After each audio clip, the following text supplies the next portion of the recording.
Hey, Project, this is Mr. Taylor.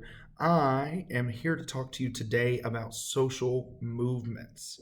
Now, this is pretty important in the country today. If you look around, you can see social movements everywhere.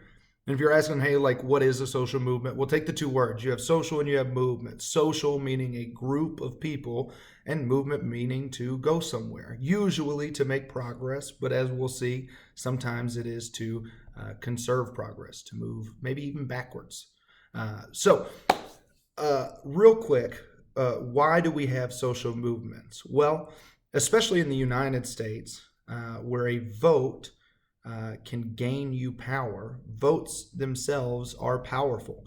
So when you have groups of people who want to make changes for whatever reason, different groups of people, different social groups, usually they will join together, they will educate people, they will try to recruit people, and they will build a base or a block of voters that say, hey, if you don't support this, we will not support you, literally taking the power.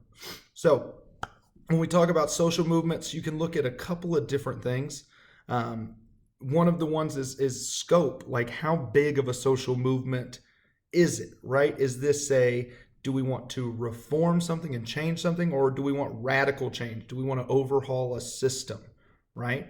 You have type of change. You have a movement that might seek change that is either innovative, something new outside of the norm, outside of the status quo, or something that's conservative. You think of something like Roe v. Wade, for example. You have pro-abortion, pro-women's choice, and you have pro-life people who believe that conception is where birth starts. And those two groups, whether you agree or disagree with them, they have created social movements where one group is trying to hold on to the rights that they believe are dear and should be cherished. And you have another group who is trying to go back to a time before, to conserve, to move backwards. So you also have, when you're looking at social movements, you want to know who are the targets. Is it a politician? Is it a way of thinking?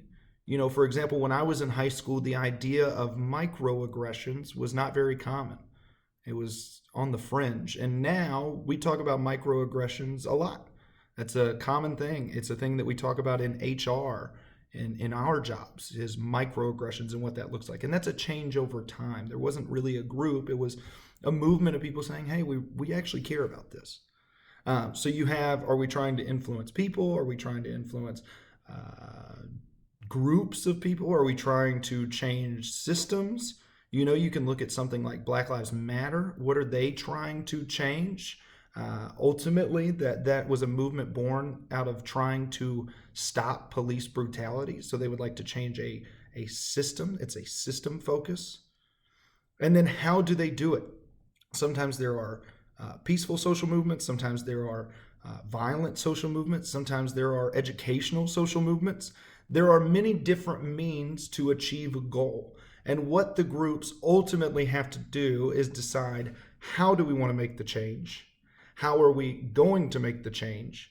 And what action can we take that can really get our goal accomplished? So I want you to think about social movements. Think about how social media might have changed social movements. Social media is relatively new in the scope of history. Martin Luther King could not tweet out where he was going to be, or what they were going to be doing, or why they were doing it. So how has technology played a role in social movements? How have social movements get started before technology? These are all things that we take in when we look at the world around us, as we see people advocating for women's rights, the rights of indigenous people, people of color, LGBTQ plus rights, all in the environmental rights, animal rights, just all different types of movements. So hope you enjoyed it. Hope you got a little bit of something. If you have questions, I'm always around. Come find me, email me, talk to me, whatever you want to do. Hope you have a great day, and hope we talk soon.